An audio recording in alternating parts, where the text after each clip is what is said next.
नमस्कार दोस्तों, स्वागत है आप सभी का आपके अपने YouTube चैनल में। दोस्तों आज हम लोग 100 महत्वपूर्ण बायोलॉजी का प्रश्न देखेंगे जो किसी भी कॉम्पिटिटिव एग्जाम में बहुत बार पूछा जाता है और ये सभी पूछे हुए प्रश्न हैं। तो चलिए शुरू करते हैं आज का पहला प्रश्न से। पहला प्रश्न है कि कोशिका में कितने प्रकार के आरएनए पाए जाते हैं। तो कोशिका में जो आरएनए पाए जाते हैं राइबोन्यूक्लिक एसिड, वह 3 प्रकार के पाए जाते हैं। ठीक है, कोशिका में आरएनए 3 प्रकार की पाई जाती है। ठीक है, और कोशिका 2 प्रकार की होती है, प्रोकैरियोटिक कोशिका और यूकैरियोटिक कोशिका। ठीक है, चलिए अगला प्रश्न है कि कोशिका को सबसे पहले सूक्ष्मदर्शी के द्वारा किसने देखा था। तो कोशिका को सबसे पहले सूक्ष्मदर्शी के द्वारा किसने देखा था, तो यह रॉबर्ट हुक के द्वारा देखा गया था 1665 ईस्वी में। कब? 1665 ईस्वी में। और इसमें एक और प्रश्न आपसे पूछ सकता है कि यह सूक्ष्मदर्शी का आविष्कार किसके द्वारा किया गया था। तो जो सूक्ष्मदर्शी का आविष्कार किया गया था यह जेड जॉनसन के द्वारा किया गया था। किसके द्वारा?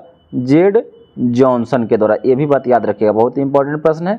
जेड जॉनसन के द्वारा सूक्ष्मदर्शी का आविष्कार किया गया था।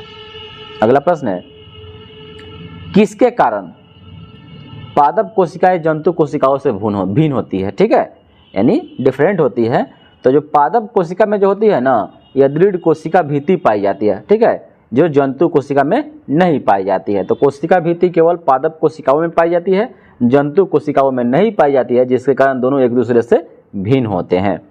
अगला प्रश्न है कि राइबोसोम का मुख्य कार्य क्या होता है। तो राइबोसोम जिसका कार्य होता है प्रोटीन का संश्लेषण करना। ठीक है, जिसका खोज जी पैलाडे के द्वारा किया गया था। ठीक है, चलिए, और प्रोटीन की फैक्ट्री भी इसे कहा जाता है। अगला प्रश्न है कि दिव्य चक्राकार यानी द्विकुंडली, ठीक है, डीएनए का मॉडल किसने प्रस्तुत किया था। डबल हेलिक्स जो पढ़ते हैं, डबल हेलिक्स डीएनए का मॉडल किसने प्रस्तुत किया था, तो उसी का हिंदी में नाम दिया गया है। तो इसका खोज किया था वाटसन और क्रिक ने 1953 ईस्वी में। ठीक है, डीएनए का डबल हेलिक्स मॉडल किसने दिया था? 1953 में वाटसन और क्रिक ने। ठीक है, अगला प्रश्न है कि इलेक्ट्रॉन सूक्ष्मदर्शी में प्रकाश का स्रोत कहाँ से होता है।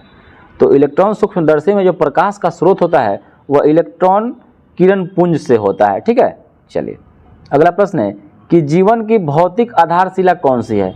जीवन की भौतिक आधारशिला कौन सी है, तो जीवन की भौतिक आधारशिला जीव द्रव्य को कहते हैं। ठीक है, जीव द्रव्य को कहते हैं। अगला प्रश्न है कि केंद्रक के किस आधार पर तुलना की जाती है। तो केंद्रक के किस आधार पर तुलना की जाती है, तो यही कोशिका के जो प्रकार है प्रोकैरियोटिक और यूकैरियोटिक पर। और केंद्रक का जो खोज हुआ था रॉबर्ट ब्राउन के द्वारा 1831 ईस्वी में हुआ था। अगला प्रश्न है कि प्रोकैरियोटिक तथा यूकैरियोटिक में क्या अंतर है, यह मुख्य अंतर आपको बताना है। तो ये क्या होता है, केंद्र कला अनुपस्थित होता है। ठीक है, केंद्र कला अनुपस्थित होता है। अगला प्रश्न है कि कोशिकाओं में सबसे बड़ा कोशिकांग कौन सा है। तो कोशिकाओं में सबसे बड़ा जो कोशिकांग होता है वह लवर क्या प्लास्टिडस होता है। क्या होता है? प्लास्टिडस। अगला प्रश्न है कि एटीपी का निर्माण किस में होता है या कहाँ होता है।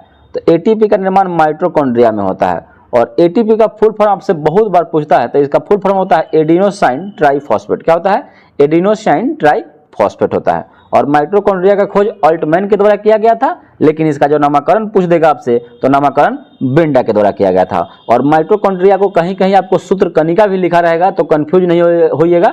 माइटोकॉन्ड्रिया को सूत्र कणिका के नाम से भी जाना जाता है। अगला प्रश्न है कि डीएनए किसका बहुलक होता है। डीएनए किसका बहुलक होता है। तो डीएनए या न्यूक्लियोटाइड्स का बहुलक है। किसका है? न्यूक्लियोटाइड्स का बहुलक है। और डीएनए का फुल फॉर्म होता है डीऑक्सीराइबोज न्यूक्लिक एसिड। ठीक है, अगला प्रश्न है कि 70S प्रकार के राइबोसोम किसमें पाए जाते हैं। तो 70S प्रकार के जो राइबोसोम होते हैं या कोशिका के दोनों प्रकार प्रोकैरियोटिक और यूकैरियोटिक कोशिका में पाए जाते हैं। अगला प्रश्न है कि 1 मिली माइक्रोन किसके बराबर होता है। बहुत ही इंपॉर्टेंट क्वेश्चन है। तो 1 मिली माइक्रोन 10⁻6 mm के बराबर होता है। ठीक है, और 1 माइक्रोन जो बराबर होता है यह 10⁻6 माइक्रोन के बराबर होता है। और अगला प्रश्न है कि एक एंगस्ट्रम किसके बराबर होता है। तो जो 1 एंगस्ट्रम होता है वह आपका 0.001 माइक्रो मिलीमीटर के बराबर होता है। अगला प्रश्न है कि पर्णहरित, जिसको इंग्लिश में जिसको पर्णहरित हिंदी है और क्लोरोफिल इंग्लिश में इसको बोलते हैं, तो पर्णहरित का सूत्र क्या होता है।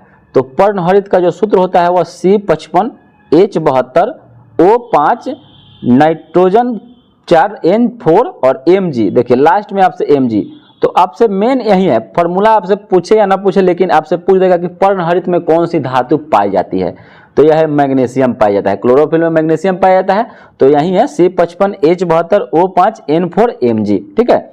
अगला प्रश्न है कि जीव द्रव जीवन का भौतिक आधार है, या किसने कहा था? बहुत ही इंपॉर्टेंट क्वेश्चन है। तो जीव द्रव जीवन का भौतिक आधार है, या हेक्सले के द्वारा कहा गया था। ठीक है, जीव द्रव जीवन का भौतिक आधार है या हेक्सले के द्वारा कहा गया था। अगला प्रश्न है कि जीव द्रव की खोज किसने की थी? तो जीव द्रव की खोज डुजारीडन के द्वारा किया गया था। किसके द्वारा? डुजारीडन के द्वारा किया गया था जीव द्रव का खोज, और नामकरण इसका पुरकिंजे के द्वारा किया गया था। अगला प्रश्न है लवक। लवक की खोज किसने की थी? जो लवक आप देखते हैं हरित लवक, ठीक है, तो लवक की खोज लवक 3 प्रकार के, वर्णी लवक, हरित लवक और अवर्णी लवक। ठीक है, तो लवक की खोज हेकल के द्वारा किया गया था। किसके द्वारा? हेकल के द्वारा। लवक की खोज हेकल के द्वारा किया गया था। और सबसे छोटा कोशिकांग कौन होता है? तो सबसे छोटा कोशिकांग राइबोसोम होता है। कौन होता है? राइबोसोम होता है। अगला प्रश्न है कि कोशिका केंद्रक की खोज किसके द्वारा किया गया था? तो इसको पहले हम लोग पढ़ चुके हैं, रॉबर्ट ब्राउन के द्वारा 1831 ईस्वी में। ठीक है। और अगला प्रश्न है कि कोशिका का ऊर्जा गृह किसे कहते हैं? यहाँ गृह हो जाएगा, ऊर्जा गृह किसे कहते हैं? तो कोशिका का ऊर्जा गृह माइटोकॉन्ड्रिया को कहा जाता है। ठीक है, माइटोकॉन्ड्रिया कहा जाता है। Power house of cell, English में कहीं कहीं आपसे सेम टू सेम लिख देगा कि पावर हाउस ऑफ सेल किसे कहा जाता है? तो माइटोकॉन्ड्रिया को कहा जाता है। अगला प्रश्न है कि हरित लवक। देखिए लवक का खोज हेकल के द्वारा, लेकिन हरित लवक की खोज किसके द्वारा की गई थी? तो हरित लवक के खोज सिम्पर के द्वारा किया गया था। किसके द्वारा? सिम्पर के द्वारा हरित लवक की खोज की गई थी। अगला प्रश्न है कि कोशिकावाद का विचार किसने दिया था? यानी कोशिका का सिद्धांत का प्रतिपादन किसने किया था? तो स्लाइडेन और स्वान ने किया था। अगला प्रश्न है कि लाइसोसोम की खोज किसके द्वारा की गई थी? लाइसोसोम, ठीक है, जिसको आत्महत्या की थैली के नाम से भी जानते हैं, तो लाइसोसोम की खोज डी ड्यूवे के द्वारा 1955 ईस्वी में किया गया था। ये भी बात आप याद रखिएगा। ठीक है। और अगला प्रश्न है कि इलेक्ट्रॉन सूक्ष्मदर्शी की खोज किसने की थी? देखिए सूक्ष्मदर्शी का आविष्कार जेड जॉनसन के द्वारा किया गया था, लेकिन यहाँ इलेक्ट्रॉन सूक्ष्मदर्शी पूछ रहा है तो नोल और रस्का के द्वारा किया गया था। किसके द्वारा? नोल और रस्का के द्वारा किया गया था। अगला प्रश्न है कि किसको केवल इलेक्ट्रॉन सूक्ष्मदर्शी के द्वारा ही देखा जा सकता है? तो किसको केवल इलेक्ट्रॉन सूक्ष्मदर्शी के द्वारा ही देखा जा सकता है? तो यह राइबोसोम को। किसको? राइबोसोम को देखा जा सकता है, जो प्रोटीन का संश्लेषण करता है। और अगला प्रश्न है कि कौन सा कार्बोहाइड्रेट नहीं होता है? तो अकॉर्डिंग टू ऑप्शन है तो मेथायोनिन जो है ना, यह कार्बोहाइड्रेट नहीं होता है। अगला प्रश्न है कि कार्बोहाइड्रेट क्या है? तो जो कार्बोहाइड्रेट होता है वह ग्लूकोज होता है। क्या होता है? ग्लूकोज होता है। अगला प्रश्न है कि पादप कोशिका भित्ति किसकी बनी होती है? जो पादप की कोशिका भित्ति होती है या सेलुलोज की बनी होती है? किसकी बनी होती है? सेलुलोज की बनी होती है। ठीक है। और उसी में आपको सवाल का पूछ देता है, कवक का पूछ देगा तो कवक की कोशिका भित्ति काइटिन की बनी होती है, सवाल की सेलुलोज की बनी होती है। ठीक है, तो ये सब आप याद रखिएगा। अगला प्रश्न है कि प्रोटीन का संश्लेषण होता है किस में होता है? तो जो प्रोटीन का संश्लेषण होता है वो राइबोसोम में होता है। ठीक है, राइबोसोम में होता है। चलिए अगला प्रश्न है, बहुत ही इंपॉर्टेंट प्रश्न है कि ग्राना और स्ट्रोमा पट्टिकाएं कहाँ पाई जाती है? छिद्र जो होता है ग्राना और स्ट्रोमा, यह हरित लवक में पाया जाता है। और 70S राइबोसोम कौन से दो उपभाग होते हैं? तो जो 70S राइबोसोम होता है वह प्रोकैरियोटिक और यूकैरियोटिक दोनों में पाया जाता है, जिसके दो उपभाग 50S और 30S होता है। ठीक है, चलिए। और अगला प्रश्न है कि 80S राइबोसोम के दो भाग कौन कौन है? तो 80S राइबोसोम के दो भाग 60S और 40S होता है। और अगला प्रश्न है कि कौन सा पदार्थ डीएनए में नहीं पाया जाता है? तो डीएनए में नहीं पाया जाता है आपका यूरेसिल जो होता है ना, यूरेसिल, वो आपका डीएनए में नहीं पाया जाता है। अगला प्रश्न है कि जीव द्रव में सोल जेल परिवर्तन में कौन सी क्रिया है? जीव द्रव में सोल जेल परिवर्तन में कौन सी क्रिया होती है? तो यह जैव रासायनिक प्रक्रिया होती है, जैव रासायनिक परिवर्तन होती है। अगला प्रश्न है कि कौन सा पदार्थ आरएनए और डीएनए दोनों में पाया जाता है? तो आरएनए और डीएनए में पाए जाने वाला पदार्थ का नाम है एडेनिन। क्या है? एडेनिन। अगला प्रश्न है कि कौन सा पदार्थ जो है आरएनए में नहीं पाया जाता है? ठीक है, तो चलिए इसका जो आंसर छूट गया है तो आपको फिर से इसको बता दिया जाएगा। अगला प्रश्न है कि साइटोनिन किस में पाया जाता है? तो जो साइटोनिन होता है ना, यह आरएनए तथा डीएनए दोनों में पाया जाता है। ठीक है, साइटोनिन किस में पाया जाता है? तो आरएनए तथा डीएनए दोनों में पाया जाता है साइटोनिन। अगला प्रश्न है कि जीन शब्द का प्रयोग सबसे पहले किस वैज्ञानिक ने किया था। जीन शब्द का प्रयोग सबसे पहले किस वैज्ञानिक के द्वारा किया गया था।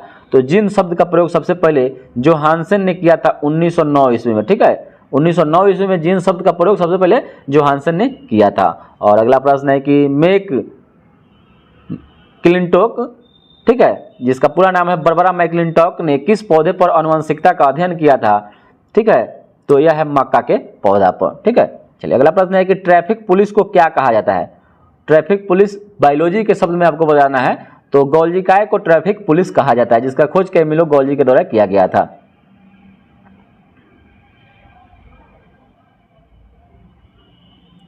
अगला प्रश्न है कि जीवद्रव्य ना ट्रैफिक पुलिस को क्या कहते हैं। सबसे पहले इससे किसने यह नाम दिया था। कहते हैं सबसे पहले किसने रखा, इसका नाम किसने रखा। तो जीवद्रव्य को ना ट्रैफिक पुलिस कहते हैं या पुरकिंजे कहा था। ठीक है, चलिए अगला प्रश्न है कि अवर्णी लवक कैसा होता है, इसका कलर बताना है। तो जो अवर्णी लवक होता है वो आपका रंगहीन होता है। क्या होता है, रंगहीन होता है। चलिए अगला प्रश्न है कि जेंथोफिल वर्णक किस रंग का होता है। जेंथोफिल वर्णक किस रंग का होता है, तो यह पीले रंग का होता है। अगला प्रश्न है कि पर्णहरिम कहाँ पाया जाता है। पर्णहरिम कहाँ पाया जाता है, तो यह है हरित लवक के ग्रानों में पाया जाता है। ठीक है, हरित लवक के ग्रानों में पर्णहरिम पाया जाता है। और अगला प्रश्न है कि गोल्जी काय की खोज किसने की थी। तो यह सी गोल्जी यानी कैमिलो गोल्जी के द्वारा किया गया था। और ऑक्सीसोम किस में पाया जाता है। तो ऑक्सीसोम जो होता है ना, यह माइटोकॉन्ड्रिया में पाया जाता है। अगला प्रश्न है कि जंतु कोशिका में राइबोसोम की खोज किसने की थी। तो जंतु कोशिका में राइबोसोम की खोज जी पैलाडे के द्वारा किया गया था। जी पैलाडे के द्वारा जंतु कोशिका में किया गया था। ठीक है, चलिए अगला प्रश्न है कि गुणसूत्र का नाम किसने दिया था। तो गुणसूत्र का नाम वाल्डेयर के द्वारा दिया गया था। और राइबोसोम का सामान्य व्यास कितना होता है, तो यह 200 से 300 एंगस्ट्रॉम के बराबर होता है। अगला प्रश्न है कि पेप्टाइड बंध किसके बीच में पाए जाते हैं। तो पेप्टाइड बंध जो होते हैं या अमीनो अम्ल के बीच में पाए जाते हैं। अगला प्रश्न है कि कौन सा वर्णक पर्णहरिम में नहीं पाया जाता है। तो कौन सा जो वर्णक है पर्णहरिम में नहीं पाया जाता है, तो यह एंथोसाइनिन जो होता है ना, पर्णहरिम में नहीं पाया जाता है। अगला प्रश्न है कि लीग इन नामक पदार्थ केंद्रिका की खोज किसने की थी। तो यह फॉन्टाना के द्वारा लीग इन नामक पदार्थ केंद्रिका की खोज की गई थी। अगला प्रश्न है कि गुणसूत्रवाद का सिद्धांत सर्वप्रथम किसने दिया था। तो यह दिया था बार्बेरी और सटन के द्वारा दिया गया था। और जंपिंग जीन जानते हैं कि खोज किसने की थी। तो बारबरा मैकक्लिंटोक ने खोज की थी इसकी जंपिंग जीन का। अगला प्रश्न है कि पर्णहरित में क्या पाया जाता है। तो पर्णहरित में मैग्नीशियम पाया जाता है। और आरएनए किस में नहीं होता है। तो यह जीव द्रव्य कला में आरएनए नहीं पाया जाता है। ठीक है, और जो ईस्ट होता है वह प्रोकैरियोटिक नहीं होता है। अगला प्रश्न है कि लिग्निन नामक पदार्थ किस में जमा रहता है। तो लिगिनन नामक पदार्थ जो है ना, या जाइलम ऊतक में पाया जाता है।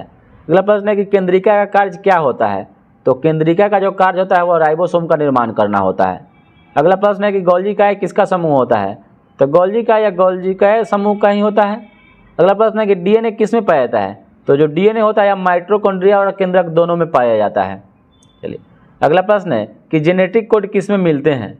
तो जेनेटिक कोड जो किस में मिलते हैं, या mRNA में मिलते हैं। ठीक है, जो आरएनए का प्रकार होता है, ठीक है, उसी में mRNA में आपका जेनेटिक कोड मिलता है। और कोशिका का अध्ययन वनस्पति विज्ञान की किस शाखा में करते हैं।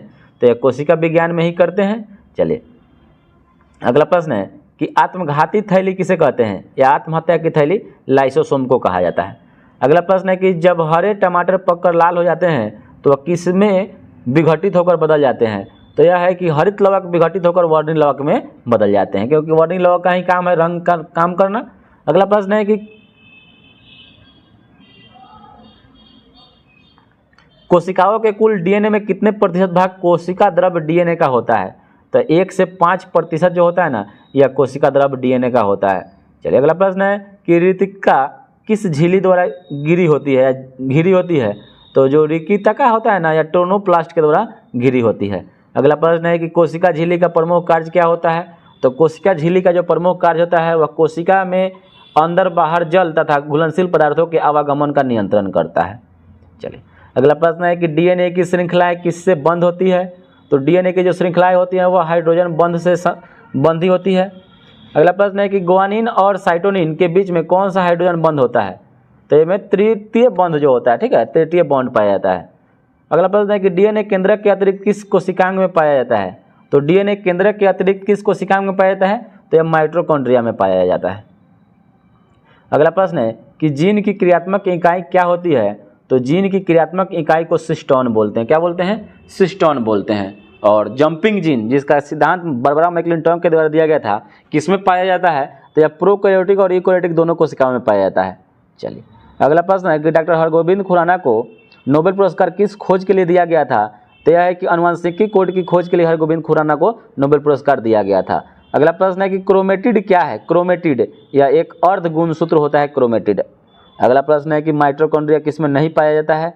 तो नीले हरे शैवाल में नहीं पाया जाता है, ठीक है। चलिए अगला प्रश्न है कि मंड कण अवर्णी लवक के अलावा किसमें बनता है? तो जो मंड कण होता है ना, यह हरित लवक में भी बनता है। और अगला प्रश्न है कि जैंथोफिल किस कोशिकांग में पाया जाता है? तो जैंथोफिल जो होता है हरित लवक और अवर्णी लवक दोनों में पाया जाता है, जबकि अवर्णी लवक में नहीं पाया जाता है। चलिए अगला प्रश्न है कि एक कोशिका में माइटोकॉन्ड्रिया की कितनी संख्याएं पाई जाती है या कितनी संख्या में पाए जाते हैं? तो जो एक कोशिका में माइटोकॉन्ड्रिया होते हैं या अनिश्चित संख्याओं में पाए जाते हैं। अगला प्रश्न है कि डीएनए से आरएनए के संश्लेषण की क्रिया को क्या कहते हैं? तो डीएनए से आरएनए के संश्लेषण की क्रिया को अनुलेखन ट्रांसक्रिप्शन कहते हैं। क्या कहते हैं? अनुलेखन ट्रांसक्रिप्शन कहते हैं। अगला प्रश्न है कि कौन सा पदार्थ जीवाणु का आनुवांशिक पदार्थ होता है? तो कौन सा पदार्थ जीवाणु का आनुवांशिक पदार्थ होता है? ए होता है डीएनए होता है, ठीक है, डीएनए होता है। अगला प्रश्न है कि किस पौधे में सबसे कम गुणसूत्र पाए जाते हैं? तो एक पौधा है हेप्लोपेपस ग्रेसिलस। हेप्लोपेपस ग्रेसिलस में सबसे कम गुणसूत्र पाया जाता है। और एक पके हुए टमाटर की भीति किसमें पाई जाती है? तो ये हो जाएगा आपका वर्णी लवक में, ठीक है। चलिए अगला प्रश्न है कि किस दशा में गुणसूत्र के दोनों भाग समान होते हैं? तो या तो मध्य केंद्रीय होगा या मेटासेंट्रिक में पाए, दोनों समान होता है गुणसूत्र। अगला प्रश्न है कि दो कोशिकाओं के कोशिका द्रव को जोड़ने वाली संरचना को क्या कहते हैं? तो इसको कहते हैं प्लाज्मोडेस्मेटा। क्या कहते हैं? प्लाज्मोडेस्मेटा। अगला प्रश्न है कि एक कोशिका में सबसे अधिक मात्रा में पाया जाने वाला पदार्थ क्या होता है? तो एक कोशिका में सबसे अधिक मात्रा में पाया जाने वाला पदार्थ आपका प्रोटीन है, ठीक है। चलिए अगला प्रश्न है कि एटीपी क्या है? तो एटीपी है एक न्यूक्लियोटाइड्स है। क्या है? न्यूक्लियोटाइड, जिसका फुल फॉर्म एडिनोसाइन ट्राइफॉस्फेट होता है। अगला प्रश्न है कि मध्य पटलिका के निर्माण में क्या भाग लेता है? तो जो मध्य पटलिका होता है उसके निर्माण में कैल्शियम भाग लेता है। और अगला प्रश्न है कि क्रिस्टी किसमें पाई जाती है? तो क्रिस्टी जो होती है ना, या थाइलेकाइड में पाई जाती है। और थाइलेकाइड आपका अगला प्रश्न हो जाएगा, थाइलेकाइड किसमें पाया जाता है? तो यह हरित लवक में पाया जाता है। अगला प्रश्न है कि अंतःद्रव्य जालिका किससे जुड़ी होती है? तो अंतःद्रव्य जालिका जो होती है या केंद्र कला से जुड़ी होती है। अगला प्रश्न है कि मंड और शर्करा में क्या पाया जाता है? तो मंड और शर्करा में कार्बोहाइड्रेट पाया जाता है। अगला प्रश्न है कि न्यूक्लियोटाइड्स क्या होता है? तो न्यूक्लियोइड है, टाइड नहीं है। न्यूक्लियोइड जो होता है ना, इसमें डीएनए केंद्र विहीन होता है, केंद्र विहीन डीएनए इसमें पाया जाता है। अगला प्रश्न है कि परखनली में डीएनए का संश्लेषण किसके द्वारा किया गया था? तो परखनली में डीएनए का संश्लेषण आर्थर कॉनबर्ग के द्वारा किया गया था।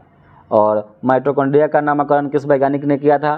तो यह बेंडा, सी बेंडा ने किया था, ठीक है। और अगला प्रश्न है कि सबसे छोटी कोशिका कौन होती है? तो यह होता है माइकोप्लाज्मा, ठीक है। तो दोस्तों आज के लिए इतना ही, 100 प्रश्न देख लिए, ठीक है। अगर आप लोगों को वीडियो अच्छा लगा हो तो लाइक और सब्सक्राइब कर दीजिएगा और कमेंट में बताइएगा कि आप लोग को यह प्रश्न जो 100 प्रश्नों का जो संग्रह है बायोलॉजी का, इससे पहले आप लोग ऐसा प्रश्न देखे थे कि नहीं देखे थे, ठीक है। और आप लोग को यह कैसा प्रश्न लगा, ठीक है। क्योंकि आज के समय में जो एग्ज़ाम हो गई है बहुत ही टफ हो गई है, कंपटीशन बहुत टफ हो गई है। तो आप लोग को क्वेश्चन मतलब जो आ रहा है उसको नहीं पढ़ना, ठीक है। क्योंकि वो तो आप जान रहे हैं, उस पर थोड़ा कम समय दीजिए। लेकिन जो क्वेश्चन आपको नया मिल रहा है उस पर थोड़ा ज़्यादा समय देने की आप लोग को ज़रूरत है। तो फिर दोस्तों फिर से 100 बायोलॉजी का प्रश्न लेकर हम हाजिर होंगे कल। तब तक के लिए धन्यवाद दोस्तों, और लाइक और सब्सक्राइब कर दीजिएगा, शेयर भी कर